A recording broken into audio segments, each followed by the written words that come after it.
it seems like I have some options.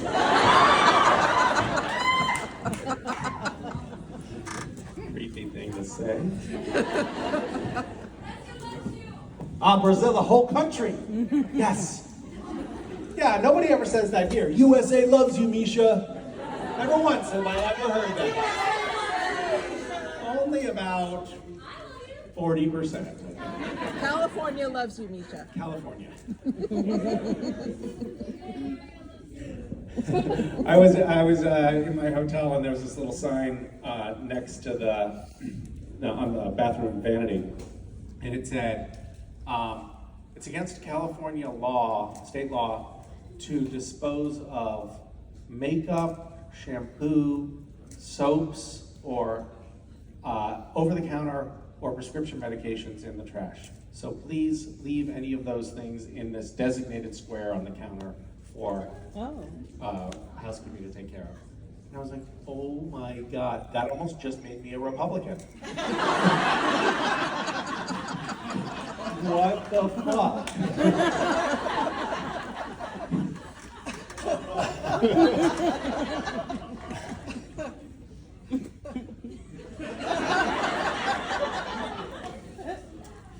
I have a San Francisco story. I've told it before, but I'm out of stories, so I'm going to share it.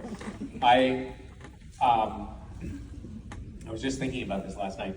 When I first had children, my first child was born, I had this idea, like I've watched other friends have kids, and I thought, I'm not going to be like them. Like suddenly, it was a record scratch, and their whole lives were on hold. And everything was about this, new fucking person. And I thought, no, I'm not gonna do that. I'm gonna be the same person, and I'm just gonna bring my child or future children along with me on the adventure of life. And they're gonna roll with the punches. And I'm gonna do the same shit that I used to do, but just with kids. And right? Like that's the right approach. And so we had this infant son. He was 3 months old, and it was Christmas break. And so I was coming down from Vancouver, and we were gonna wind up the trip in San Francisco. And there was like one little hitch in this idea. We were road tripping, and that was that at that point, our 3-month-old son hated nothing more than to be in a car seat. And I was like, he's gonna be fine. He's gonna roll with it, and we're gonna be fine. And the one thing that, for whatever reason, that we found soothed him was this song by the artist Peaches, called "Fuck the Pain Away." And so I had to crank up "Fuck the Pain Away" on now that I'm thinking about it, I realize maybe actually what happened is the music was so loud we just couldn't hear him screaming anymore.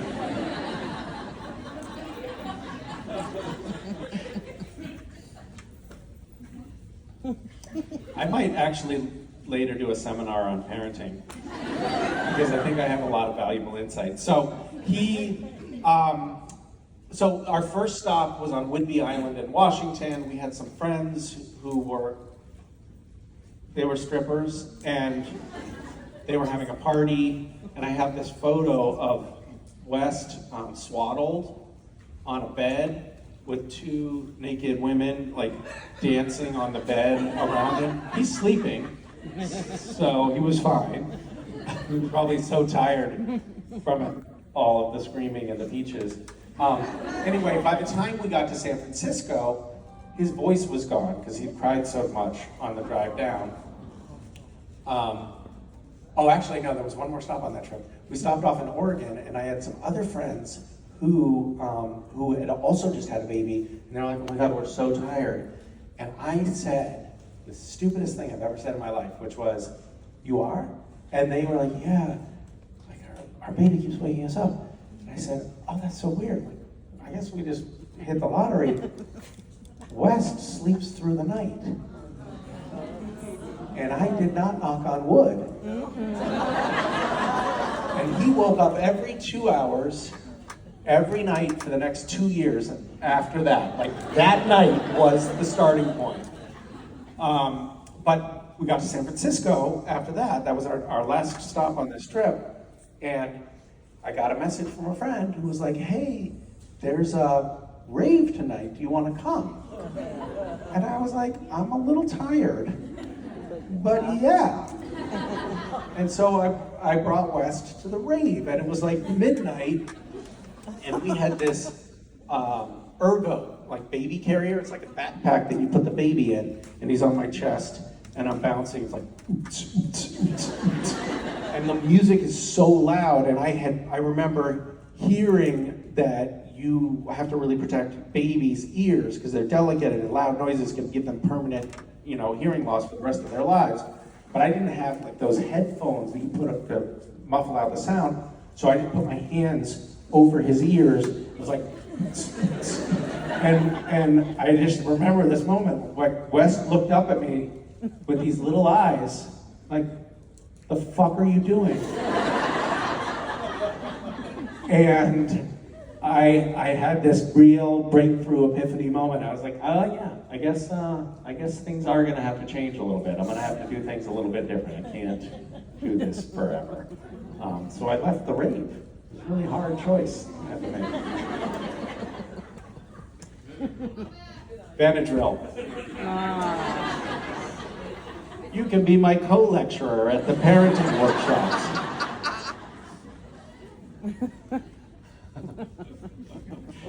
Having trouble having your baby sleep at a rave? Use Benadryl.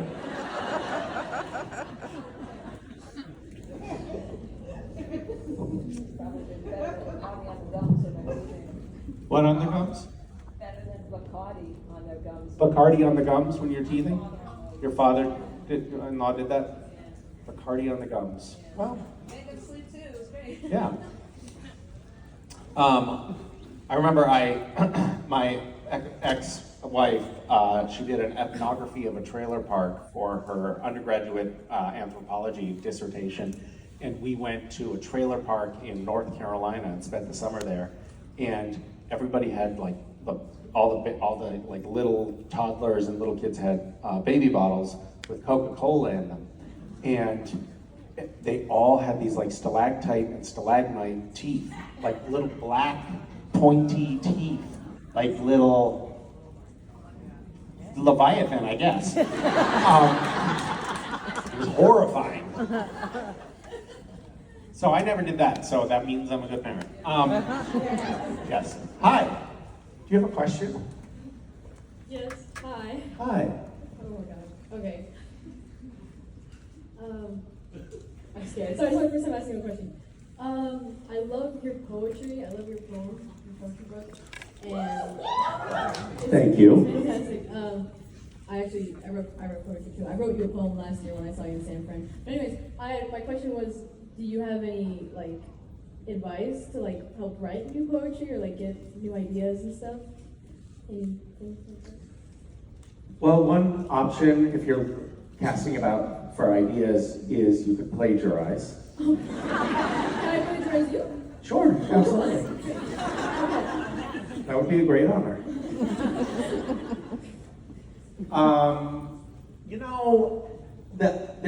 There's a 18th century German poet whose name is Rainier Maria Rilke, who said, he has this book, which is quite lovely, called Letters to a Young Poet, where he's basically giving advice on how to be an artist more than anything. But he says, everything is gestation and birth.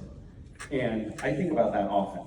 And it feels like license to me to just allow for space in life sometimes, and allow for the right moment to organically arise, to allow something to come forth that feels like it wants to. I know people who are writers or painters or artists who have a very different approach, which is you fucking sit down every day at 5:30 a.m. with a full pot of coffee and you write for 3.5 hours, no matter whether you feel like you have anything to say or not. And just the process of constantly working will produce good material. I think that that's probably a better bit of advice, but that's not how I operate. I like the excuse that everything is gestation and birth gives you to be lazy. Thank you. Thank you so much. I love By the way, in saying that, I don't mean to say that expecting mothers are lazy.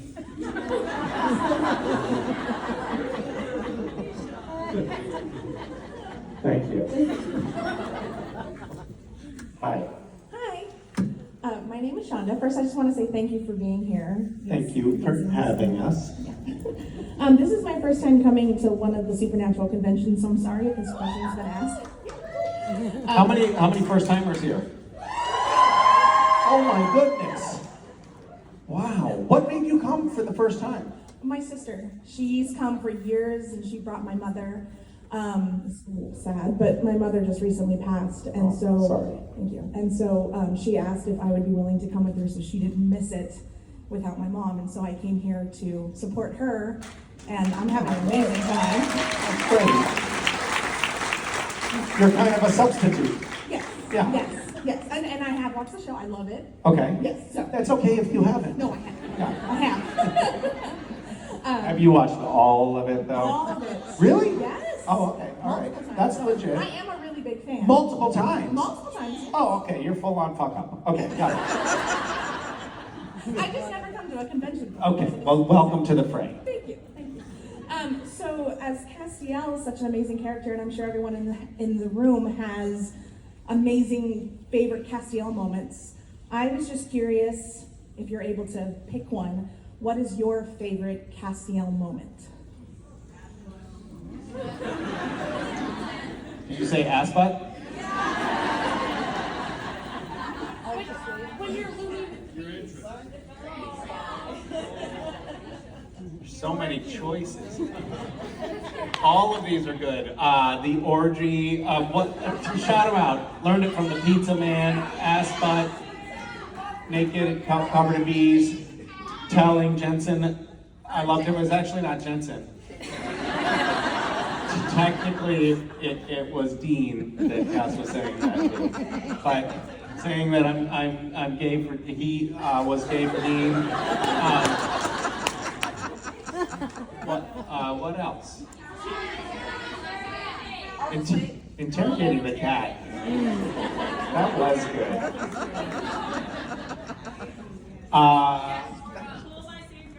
I drank a liquor store, was pretty good. Booping a nose was nice. Basket out of my ass. That was more Dean's line, really. I think that those were some pretty good summaries. I liked playing Misha. The actor Misha Collins, who portrays Castiel, who was completely self-absorbed and pushed the hair and makeup people away when he was done with them. That was actually a very funny moment on set, because I don't know if you happen to remember that moment, but there's like this moment where I'm playing Misha Collins, the actor, playing Castiel on the TV show Supernatural, and in the show, what ended up on screen was this bit of footage of hair and makeup, like putting makeup on me right before I stepped into character as Castiel, and I pushed the hair and makeup person away. I don't even know if it was hair or makeup. Sort of betrays how insensitive I actually am. But what's funny is I did not know the cameras were rolling at that point. That was just me behaving as I behave. I think about 70% of the audience just believed that. It's awesome. Thank you. Do you have a favorite moment? Oh my gosh. Well, I have a shirt with you on it that says ass butt, so I mean that's probably one of my favorites. I mean that's my go-to. Yeah. Yeah. I was throwing a Molotov cocktail at Jay Gable, and it's made out of something called candy glass, and they call it candy glass because it's if you every time you see like a brawl scene in a bar, they break bottles over one another's heads, always. How many, by show of hand, have ever seen anyone in real life break a bottle over someone's head? Wow. A small handful of people have. You have. Were you the breaker over the header? You were right next to them. And did it break? Oh, it did, and blood went everywhere. Really? Absolutely. That's amazing. Yeah. Because it really will cause some serious damage if you actually break a bottle over. Usually what happens in those like brawl scenes, it's like, and then they're like, ooh, ow, and then again, and it's like, you know, they just keep on going. Your forehead pops. Yeah, that's disgusting. So they don't use real bottles in those scenes. What they're using is something called candy glass, and it's made out of sugar. It's literally caramelized sugar that's clear, and they have different thicknesses. And it's like there's a little whole system and a gauge, because sometimes you want it to be a little bit harder to break, sometimes you want it to break super easily, and they had to figure out the right hardness of the bottle, because if they made it too fragile, it would break in my hand as I threw it. So they made it kind of solid enough that I could throw it hard, but obviously soft enough that it would break when it hit Jake, except for time after time, it just hit him in the sternum and didn't break. And when it doesn't break, it hurts like hell. And he was like, ah! And I was like, sorry. And the special effects guys were like, sorry, Misha. Like, Misha, you gotta throw it hard enough that it actually breaks. And I was like, sorry. So then I was like, and it just bounced off him again. He like hit the bone of his clavicle and literally bounced off. And they were like, okay, everybody, this is not safe the way Misha's throwing it. I'm gonna do it. And so the special effects guy, who was like this burly baseball player looking dude, took the bottle and threw it as hard as he could at Jake. And it still didn't break.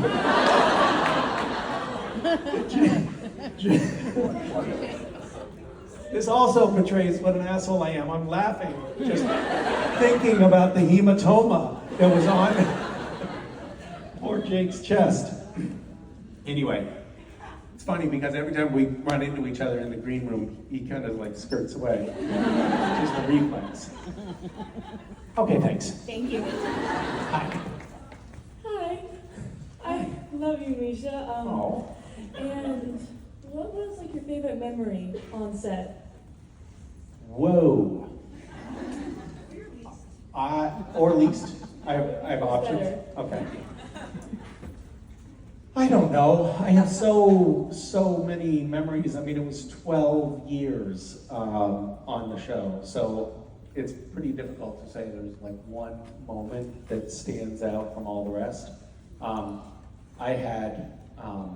We had a lot of fun on set. We had a lot of hard moments. We had crew members who died. We had a crew member who committed suicide. There were some really tough, really sad times that we all went through together. I think at different points, Jared, Jensen, and I all went through some sort of personal, emotional trauma where the others had to like really step up and be there for each other. Lots of like major life passages. I had, both of my kids, and Jared and Jensen had their kids when we were working on the show. My daughter was going to be born while we were filming, and we knew the due date, and so I told production, I was like, hey, just so you know, episode 7 this year falls on when my daughter's probably gonna come, and my son was like on time, so it's likely that it'll be roughly the due date. So just write me really like that episode if you could. And that was an episode that I was in pretty much every scene when the script came out. And they were like, don't worry about it, we'll work it out. And I was like, I'm gonna be there for my daughter's birth. I'm telling you, like, I'm not gonna not be there. And they said, yeah, we got it, totally, no problem. And then my wife went into labor, and I called production, and I was like, I was supposed to be in all day that day, and I was like, sorry, my wife's in labor, and they're like, oh, a little heads up would have been nice. And I'm like, well, I did give you a heads up, and it's happening. And they said, no problem, Misha, just, be there, be with your family. And then they called 2 hours later, and they're like, so, is the baby here? You're ready to come in now?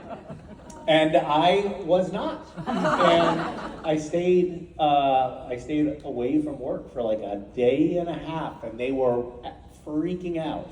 It was great to see. I don't know why I'm talking about that, because that's clearly not a favorite memory. It's not a least favorite memory either. It's just a time when I said fuck you to production. But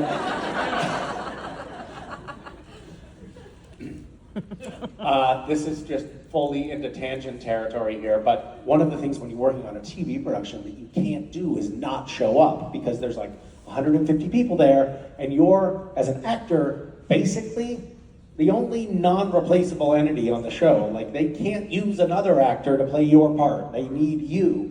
And except for on Supernatural, actually, they did use other actors often. It'd be like, if you're a supernatural being of some sort, they'd be like, yes, that vessel didn't work out. And then cast somebody else. But I had this Ruth and Richard Spade and I were coming down to the Seattle convention from Vancouver years ago, and we all just got in. They got car service for us. Creation got car service for us to drive from Vancouver to Seattle, and we drove down. We had a great time. We were laughing, and we had a great weekend. And then I went back home, which was still in Washington State, and then I drove to work on Monday morning. And I got up to the border, and I was like, what the fuck? Where's my passport? Oh, no. And where's my Nexus card? Which was the only two ways I could get across the border, both of which I had somehow lost in that SUV on the drive down. And I called production, and I was like, hey guys, it's a funny story. They're not letting me, they're saying I can't come to Canada because I don't have a passport or other ID that will get me across the border. And then I had to drive back down to Seattle, which was another 2.5 hours in the other direction, and go get an emergency passport, and then drive back up to Vancouver. And I was basically like 9 hours late to work. Oh, wow. And it cost Warner Brothers like $60,000. Oh, my God.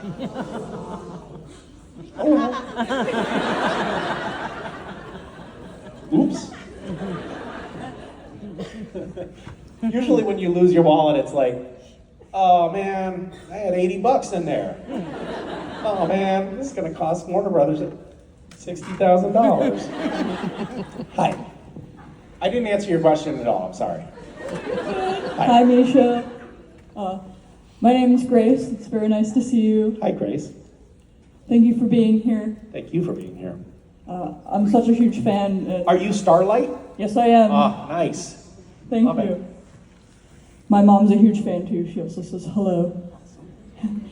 I wanted to ask you, so you know how in high school you can pick like a senior quote to go under your photo? I was just curious if you had to pick any quote to be your senior quote, what would it be? Well, I did pick my senior quote because I was in high school at one point. I went to a very large, private boarding school. I was a day student there. I wasn't a boarding student because they had this weird, the school was open in the late 1800s, and they had this policy which was basically like the local kids can come for free. So, but there were, I think, 1,400 students there. Everybody was very serious and very preppy in their photos. And I found a photo of myself on one of those little, playground boingy spring animals from when I was 4. And I had an ice cream cone in my hand and ice cream all over my face. And my senior quote was, "You can have your ice cream and eat it too." That was it. Amazing, thank you so much. We didn't have Facebook when I got to college, but we also had to submit, they did a directory for the freshmen, and you submitted a photo, and then your name and information. And I submitted the same photo, because I had gotten a photo for a new passport for that, it was the same as my passport photo, and in the directory for my school, they had I had long blonde hair at that point in a ponytail, and they put Miss Dimitri Crush, because it was so clear that I was a girl. And that same passport that I got came back from the U.S. passport office with female checked on the box. I filled out the paperwork and I put male, but they saw the picture and they're like, that's a typo. And the passport, you only have to, you renew a passport every 10 years. And so on that passport, which I got when I was like 18, for the next 10 years, every time I cross the border, I'd have to be like, yeah, I know. So here's the thing.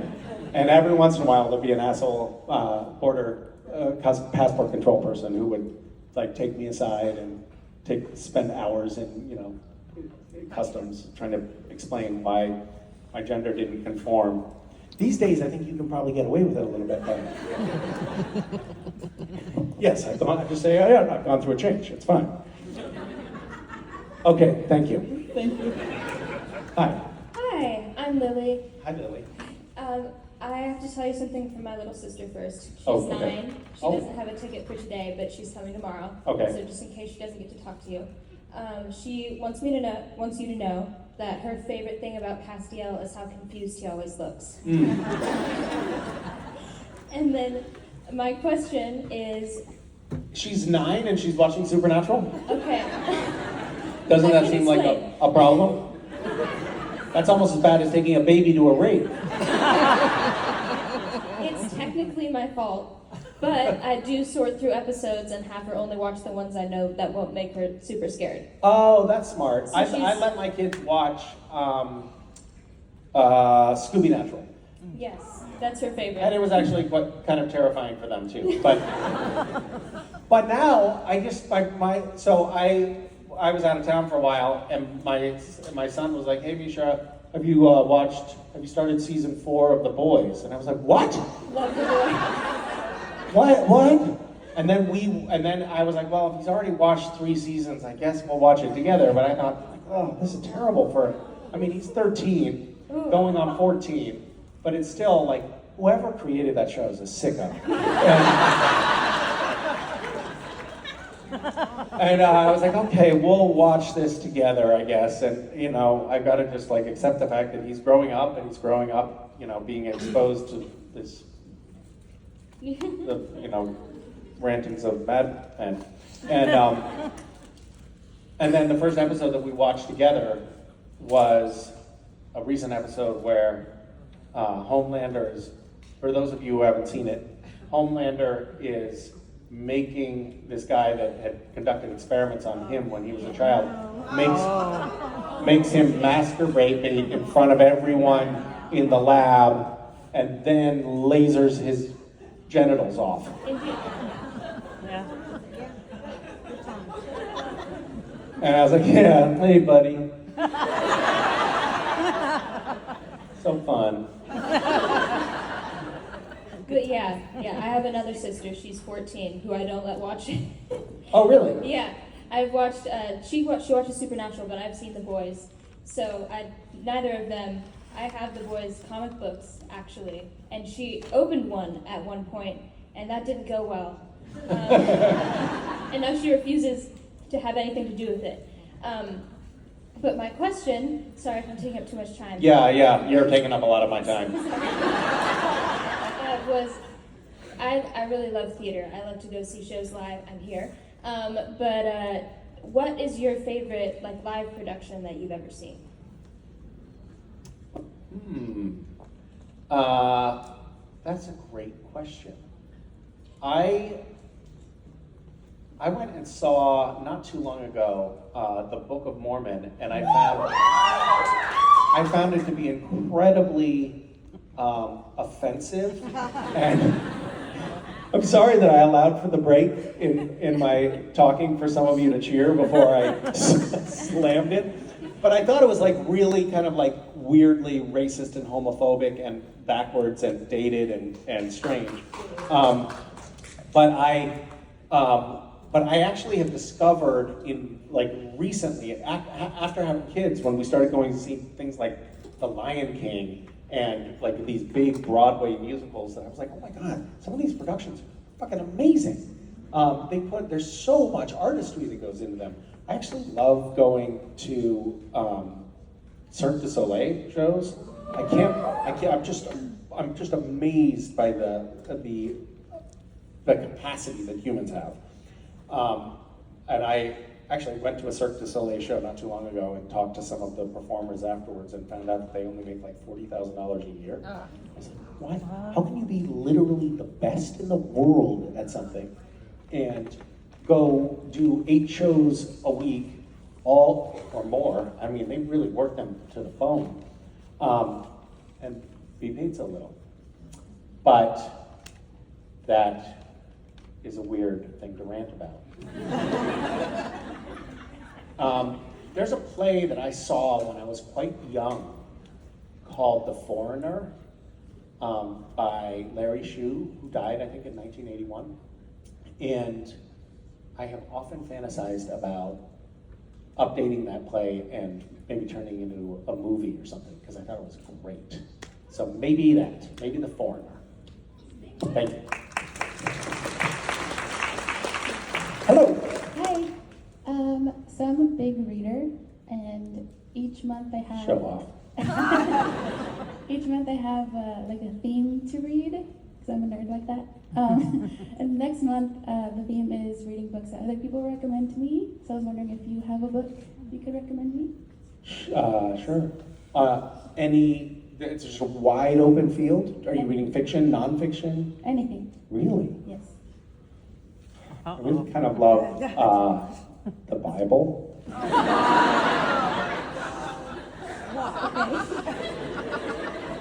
It's a real page turner. Have a fun month. Oh my. Menace. Hi. My name's Kayla, and I have to say I absolutely love you and all the work you do. You are so amazing. Thanks for saying that. Of course. And my question is, what was your favorite episode of Film for Supernatural? I guess probably, I don't know. Hunter Herodoci was kind of fun. The French Mistake was really fun. I loved Scooby Natural, and I'll tell you why. I had to do like 1 day in the studio of filming, and then 2 hours in a sound booth, and then we were done. You know what episode I like filming the best? Baby. And that was the episode where every frame of the episode is shot with either a portion of the Impala in it or from the perspective of the Impala. I thought that was a really fun episode to film, partly because I was in it. On the phone. But I got an email that said, Misha, can you record something on your phone and email it back to us? That's what we're going to use from you in this episode. So it was me, I guess, on the phone with Dean, or maybe leaving a voicemail, I can't remember. But it was literally something I didn't have to come into the studio for. I just recorded it in my closet on my phone and emailed it in, and they paid me the same as usual.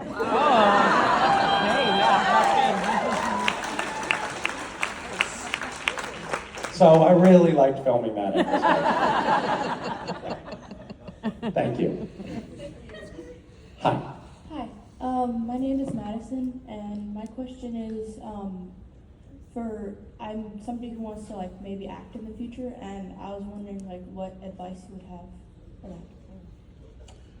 Well, I would say you have to be kind of tenacious and develop a thick skin. That's not true for everybody. But if you're gonna audition and not immediately get all the roles like Jared Padalecki did, Jared doesn't need a thick skin because he was like walking in a mall one day and someone was like, "Hey, you want to be famous?"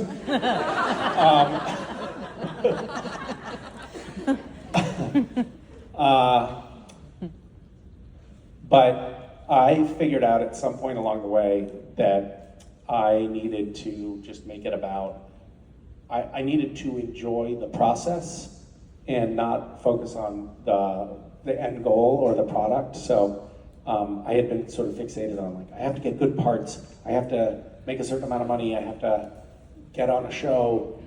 And it started to be like I was striving for something that was not here and now. And then I wasn't having success at that point. And then I realized, you know what? I think I'm gonna be a miserable person if I don't just figure out how to be happy doing this at whatever level of success I attain. So I developed rituals around it and like read this book by D.T. Suzuki about acting, but like from a Japanese Buddhist perspective. And he said, every morning, go into your studio. I didn't have a studio, but I had a carport. And wash your floor on your hands and knees. And so I did that. I would go out there and I'd wash the floor on my hands and knees, and I'd read and I'd write, and I would work on whatever auditions that I had coming up. But I created an environment and a ritual around just enjoying and being fulfilled by the process wherever I was in it, rather than thinking about like striving for something that's in the future, which may or may not materialize. It's not a sure bet, but if you keep at it and you aren't deterred by not immediately having success. I mean, I got into acting because I thought I was gonna get famous real quick. I was interning at the White House, and then I realized, oh, well, this is not how I thought it was gonna be. This is not the way I want to have an impact on the world. I thought I'd like get into politics and, you know, make an impact that way. And I thought, I know what I'll do. I'll just get famous, and then I'll use that to, you know, influence the world. And so I, you know, like packed up my bags and moved to Hollywood, thinking that'll be what I do. That'll be a cinch. And it ended up not happening. I didn't even get like even the slightest hint of success for a decade.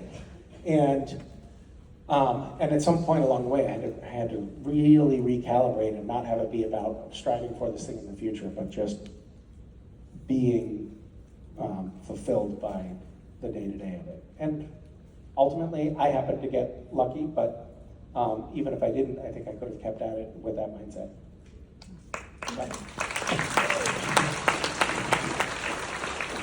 Hi, Misha. Hi. I'm Hannah. Hi, Hannah. I was wondering because, I mean, a lot of your Supernatural co-stars have joined The Boys, and I was wondering if that would ever be a show you would consider joining? And if so, what kind of roles would you want to do? Well, Like, what would your I had always wanted to, first of all, the answer is yes, I would love to be on The Boys. And, you know, honestly, unfortunately, I feel like it's sort of a little bit been usurped already, but I'd always wanted to play a character who could, you know, replicate himself and then eat his own ass.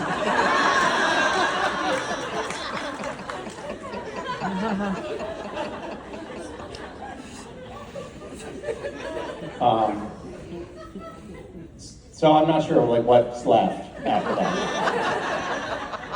I don't think they can do that with two different characters on the same show. Although maybe I could just be one of the body doubles of Rob. Like,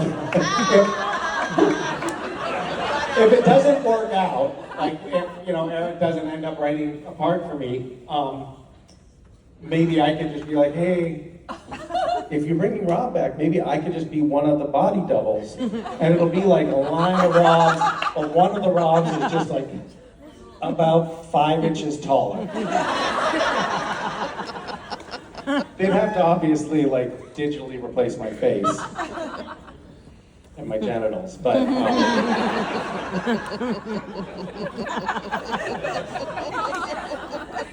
No, I hope we can make that happen. thank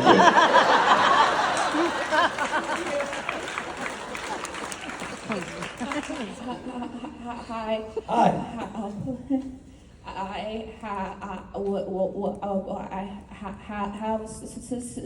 have social anxiety, and I was wondering about if you have a way to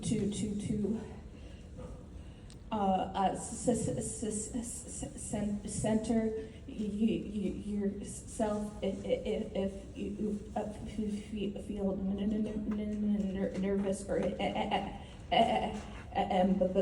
embarrassed. Well, if you have social...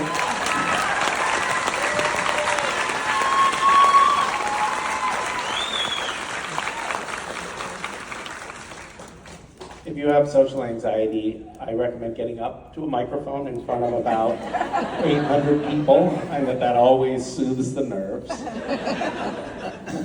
Congratulations to you on doing that. If you do have social anxiety, that's very impressive. You know, I'm not a psychologist or a therapist or a psychiatrist or a shrink. What other words are there? Wish I had a thesaurus on me right now. Counselor, analyst, life coach. Thank you.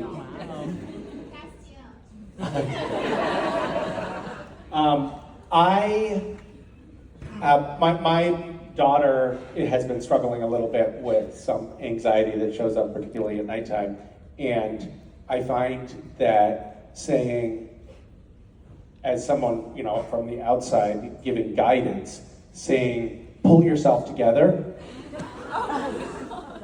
is not super effective.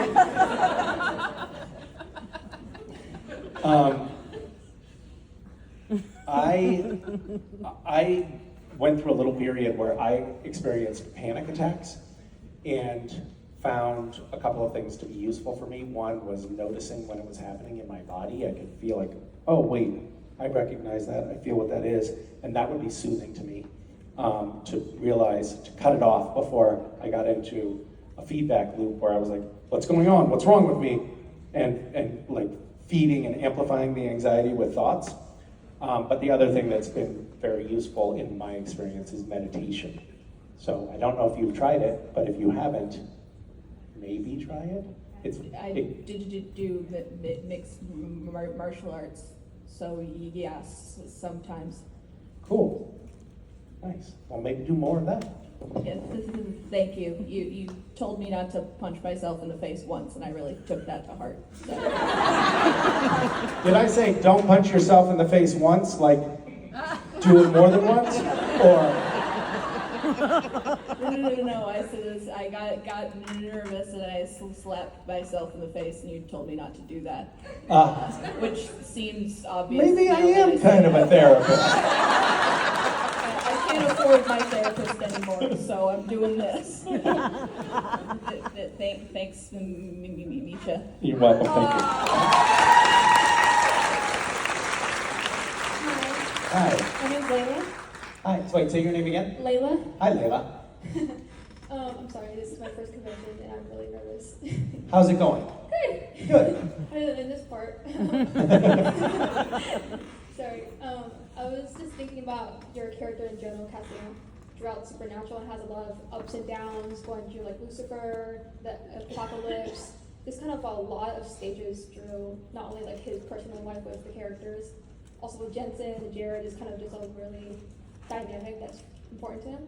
I was just curious, what's your favorite arc of Castiel where you feel like it was very important to his character?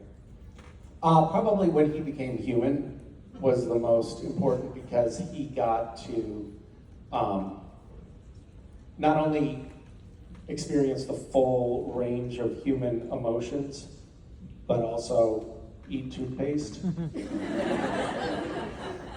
I think that helped, because most of Castiel's experience throughout the course of the show was in interpersonal dynamics with humans. And when he started when we meet him on the show, he's meeting humans for the first time, and you know that confused look that someone was referencing earlier, like he was just confused all the time. What the hell are they doing? What makes them tick? And so when he finally got to experience what it was like to be human, I think that helped him understand humans in a way that he hadn't before. And then from that point forward, really changed his character. It's such a weird experience playing a character for so long because, and I think that this was probably true of Jared and Jensen too, when the character evolved because of the story, we as the actors who were so familiar with those characters portrayed them, we just kept folding that new information into the characters. And if you watch it, like none of us are trained or skilled actors. But the characters really did evolve. They just had to evolve over time because they experienced so many new and different things and learned new things. And then, you know, also physically just completely deteriorated because we got old. But that arc for Cass, I think, was pretty informative. He got a lot more grounded after that. Actually, the writers kept writing a lot of the fish out of water stuff for Castiel pretty much all the way through, even though like he had downloaded all pop culture references and whatnot. And a lot of that toward the end, I had a little bit harder of a time delivering those lines because I was like, you know what, that's not really true. This doesn't really fit with Castiel anymore for him to not get it. So I had to figure out how to deliver those lines about not getting it while still subtly getting it, if that makes sense. Yeah, thanks. Thank you. Hi. Hi, Misha Collins. How are you? I'm good. How are you? Good. Good. I'm Matt Ruffin. Hi, Matt. Hi. Love you. Love your sense of humor. And Thank you, sir. You bet. Love your work. Nip tuck is a little questionable, but you can do it. Why not? Anyway, my question is, so you're driving along and someone cut you off. I'm just kidding.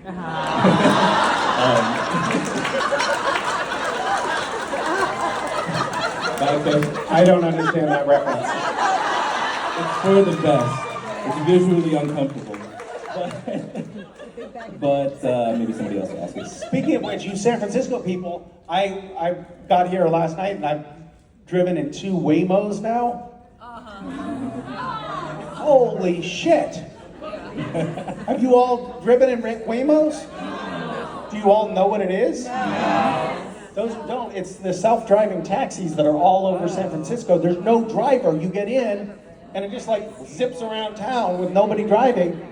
And it's a glimpse into the future. It's kind of amazing because you're in there and you're like, holy shit, look what we humans have figured out how to do. We've figured out how to make ourselves obsolete. Right. And our country has 5.5 million people who are employed as drivers, and they're all going to be unemployed in 5 years. They're all going to be out of work. That's a lot of people that have to find jobs. The government doesn't care about you. Neither do the tech companies. Yeah, okay, sorry to sidebar there, but you mentioned someone cutting me off. And somebody had told me this morning, don't get in the Waymo, they keep running people over. And I was like, oh my God. I'd love to see that up close. Okay. Well, so my question is pretty boring, but I'm curious. Okay. What are your goals for the next few years? It's like a job interview. Yeah. I am working on that very question as we speak. I thought I was gonna, when I finished Supernatural, I actually happened to, my last day of shooting on Supernatural was not supposed to be my last day of shooting because I was supposed to be coming back for the finale. But then I finished on Supernatural on a Friday, and by Wednesday of the following week, everything was shut down for the pandemic. So my my run on, my 12-year run on Supernatural happened to end at the exact moment that the pandemic started. And I thought, okay, I'm gonna have this time off now. I won't be coming back to film for another, month, and even then, when I come back, I'll only be back for a day. So I'm gonna really start the process of figuring out what to do with myself, and then what I want to do with the next chapter of my life. And then the pandemic hit, and that sort of threw me into a bit of a whirlwind of oh shit, I've got to figure out how to pay the mortgage now. Maybe I'll put that on hold.